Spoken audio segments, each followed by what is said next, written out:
opening statement from him, and then we'll go to your questions.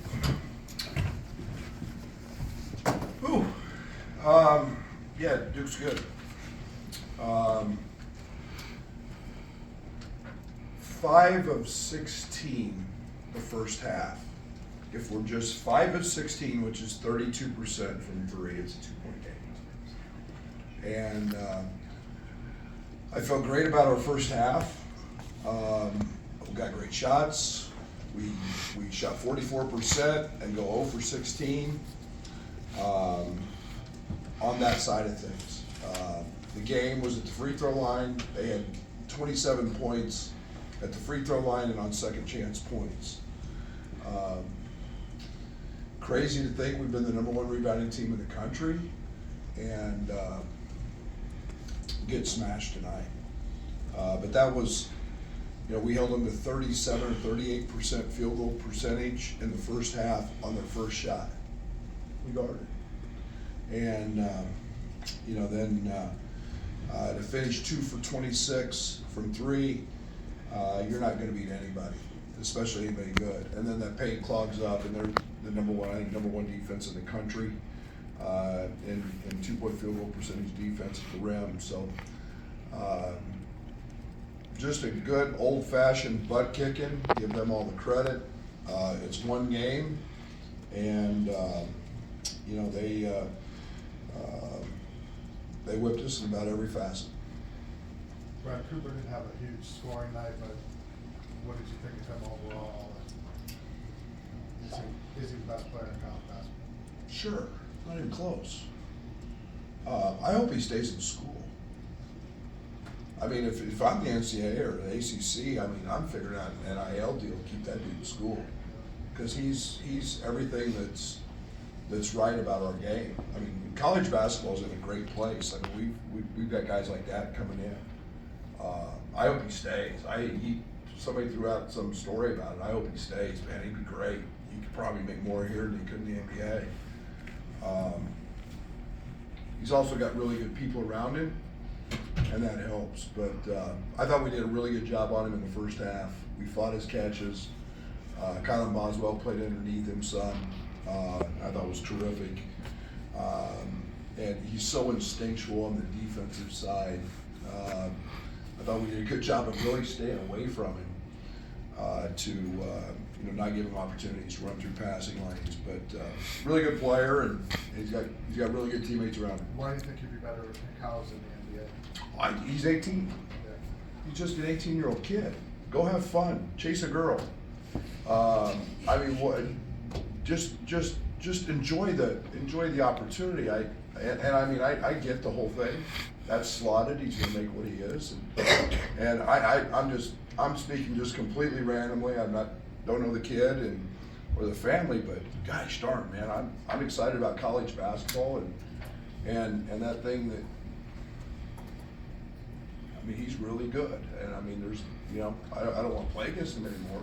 Yeah. But I just think he's really good, and now we have NIL, and man, could really build a heck of a brand, I would think. Brad, outside of injuries and illness, obviously hurt your team, but 3 double-digit losses in a row, what concerns you the most or disappoints you the most right now? We played really good teams. Let's be real. We haven't practiced. Thomas Law's been in 3 practices. We go without Trey White for a week. Will Riley gets going against Michigan State and then has a zero in a game because he's been out for 2 or 3 days. And it's not, and I'm not making excuses. We've lost some defensive bite. We've lost some continuity and fluidity offensively. We've juggled from going really big to now we're really small, and that probably hasn't helped KJ, but there's no excuse for not making shots, and that stresses everything at a really high level. I liked our looks tonight, and we make them in practice. I loved our looks in the first half. I thought Kasparas took a couple, but he has the ability to make those. But we've got some work to do on both ends. Brad, toughness has always been one of the calling cards for your team. through the years? Do you feel like this team is tough enough? Probably not. I mean, I'm not calling them soft, but I don't think we're as handling the moment. We're young, we're inexperienced, but I think we're just a team that's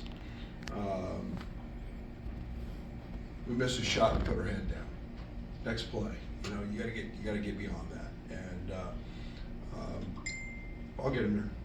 How do you do that? Practice. I mean, you gotta have them practice to do that.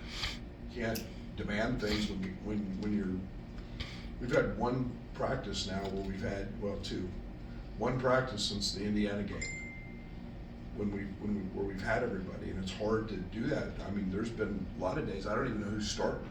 So, practice. Brad, what specifically in the short term, because you have what you have in terms of injuries, what's the most fixable thing that you can do in the short term? Make shots. If I want to make shots, you know, everything gets compounded defensively when the ball doesn't go in. Every possession becomes a little more, a little bigger point of aggravation. You know, and I think we've got to get back to rebounding and playing a little more cohesive on that side. But we got to make shots. And you know, we're a team that's made 15 threes 3 or 4 times, and we've got to make shots. And I don't have an explanation. I asked him for help in the locker room, help me figure out, you know, what that is, but it's one game. We'll come back and we'll bounce back. Coach, I want to ask you a couple questions about the front line in specifics. You're going against one of the biggest teams, or I guess by Ken Palm, they're the biggest. So tonight, Tommy doesn't have a good game, but Trey seems like he's starting to get back into the groove. Would you agree with that assessment? Yeah. So I don't think Tommy was awful. I thought Tommy was pretty good defensively. We put him in some bad spots. 3 blocks, you know. But I you know, you know, let's not pile on Tommy. You know, Tommy's been out for a month. Right. So, you know, 2 days ago, it was all he could do to get through at practice, just from a conditioning side of things. So I was pretty proud of him tonight. But to follow up on that, you said yourself, you know, the team is small right now with Juarez out. So I saw Kerry got some playing time. You know, I was watching him in warm-ups. He looked really good. Don't ever judge a player by No, warm-up. I mean, understand. my gosh, I could go out and make shots in warm-ups. They look good in warm-ups. So let's not do that. I'm in practice every day, and you're not. So yeah, does that No, mean? I'm not saying that. What I'm saying is, Kerry, do you see him being more worked into the rotation? Absolutely. I hope so. I don't give anybody anything. They've got to earn that. Kerry's been doing that of late. He's been practicing better. But it's you know, it's a you know, we're not out here trying to lose games. We're going to try to put the best guys out here to help us win games, and if that's Kerry, it's Kerry. So you know, he's growing, he's getting better, and he's starting to do some things. We need him to rebound. Right, where will you be looking in the locker room to help weather this? Kylan Boswell, Kasparis, Draven, guys who've been in locker rooms. Kylan was tremendous tonight. He was great on the bench. He was talkative. This needs to become his team. Tommy needs to step up, but Tommy hasn't been in practice. He was starting to take that step for us. But I think everybody's got to look in the mirror, including me, and we got to get back to that gritty, nasty team that we were, that beat Missouri and you know, lost a close one to Tennessee, and you know, we're right there. Brad, you called the timeout and really got into your guys. What was your message to them? And Fight. You guys know me after now. I mean, we come out of the halftime and we just turned the ball over for no reason, and then we, you know, it was 3 straight or 4 straight transition baskets, and then, you know, sitting down guarding the ball. I was probably as upset with our ability to guard the basketball as anybody and as anything, excuse me. But just fight, and you know, the outcome was well determined as after the first 3 minutes of the second half, but just fight. You saying there's a lack of effort or just careless mistakes? Like I didn't say that. Well, I'm asking. I didn't. Don't start putting innuendo out there. That's not what I said. I said just fight. You got to compete to fight. There's a difference between playing hard and competing. It's very easy to play hard. Go do your assignment, block out. How about go block out and rebound? How about sit down and guard the ball and then get over the ball screen? Compete. You got to compete to win. And we're playing hard. I don't doubt our effort. But you got to fight to make winning plays and do what's right for your teammate. And that's a big difference between playing hard and competing to win. Is there anything more to the rebounding that's space slipped than just going to go get it? Do you see anything? I mean, I think Merez played 6 to 10 minutes in every game early in the year. And if we're starting to look at Merez for the reason we're not rebounding, then we're fooling ourselves. And I'm just throwing that out there because I brought it up to the team. Go get it. Go chase it. And it's you know, we've got to have more than one from Ben, and Tommy, to his credit, was put in a situation where he was helping a lot on ball screens. But our leading rebounder was Kasparis and Kyle. And you know, we need much more from our front court guys. Much more. Brett, how big of a shock is it that you're shooting 29% from three? Like, what do you think that says, or what do you? I don't know. I'm shocked. I think I don't know. Maybe we're not tough enough to shoot them and make them. We're good. We're tough enough to shoot them. I just don't know if we're tough enough to make them. And we light it up in practice. I am the biggest pro 3-point guy in America. Probably me and Nate Oates. Shoot them, but we make them.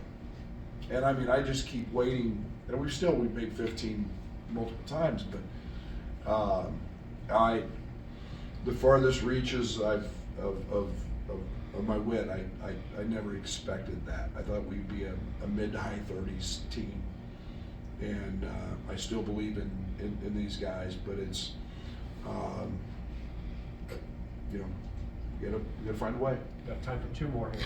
Along those lines, Brad, there were times in the first half you guys got into the paint and sprayed them out. Or given where you're at shooting, would you prefer at this point just to not spray it out and put it on the? They lead the country in 2-point field goal defense, and you have to make that play. That is a basketball play. Drive the ball to the paint, spray it, get your feet set, and catch it and shoot the ball in. And if we can't do that, then we're not going to beat anybody. And it's just like, if you don't make some threes, the way what we're doing, then that paint becomes really clogged. And you know, they had their big kid, I don't know how to pronounce his name, Malawatch, thank you, Garden Trey. So that paint becomes really crowded if you're not going to make some threes. And again, I don't want to make a huge deal out of it, but it's starting to become a point of irritation for me because we do it in practice. So man the hell up, jump up and shoot the thing in like you know what you're doing and what you're recruited to do. And it's basically what I told the team after the game. Just make 5. 32% in the first half, which is below average. That's a 2-point game. Just really simple. You talked about this game being This is the last break, you know, from the Big Ten. How do you jump back into 3 conference games after tonight? Any different? I mean, this is a blessing, man. This is the ultimate blessing. We played Madison Square Garden, great opportunity for these young guys. We played against a great team, and we stunk. We weren't very good tonight, okay? It's 1 game. Now we're back we got Iowa, and we got 2 games in 15 days to get back to work. Try to get Marez back, I hope, by the Big Ten tournament, and then get back after it. And we've got 7 or 8 quad 1 wins. We've played a brutal schedule. It's been very compact. We've had all of this, and that's not an excuse. We have to be better. That's no excuse for not making a jump shot or guarding a ball screen. It's Iowa. Iowa on Tuesday. We'll get home at 3 o'clock in the morning. We'll have a practice tomorrow, and we'll figure out how to go get Iowa on Tuesday and play the best we can. Thank you. Thank you, Coach.